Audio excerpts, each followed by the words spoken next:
Police भरतीसाठी मुंबईत येणाऱ्यांची गैरसोय असं रोहित पवारांनी म्हटलंय। सरकारने योग्य नियोजन केलं पाहिजे असं देखील रोहित पवार यांनी म्हटलंय।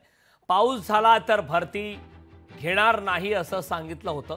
सरकार मात्र त्याकडे दुर्लक्ष करत असल्याचा आरोप रोहित पवार यांनी केला।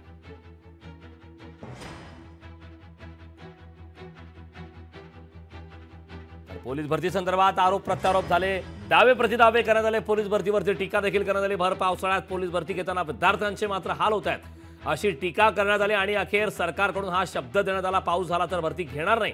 मात्र त्यानंतर भरती प्रक्रिया सध्या सुरू आहे।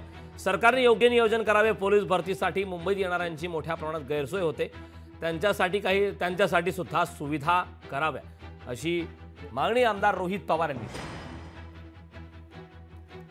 मुंबईमध्ये जी पोलीस भरती सुरू आहे मुलं आणि मुलींची, त्याच्यामध्ये आपण जर बघितलं तर मुलींना आणि मुलांना ॲडव्हान्समध्ये बोलवलं जातं। राहण्याची व्यवस्था कुठलीही तिथं नाही, जेवणाची व्यवस्था नाही।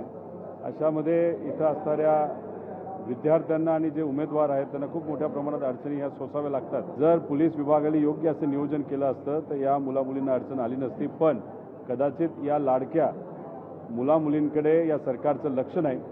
तरीसुद्धा सरकारला विनंती करतो की याच्या पुढे होणाऱ्या ज्या काही भरत्या असतील, खास करून पोलिसांच्या, याबाबत योग्य अशी दक्षता घ्या। लोकशाही मराठी ऐका, पहा, जागरूक रहा।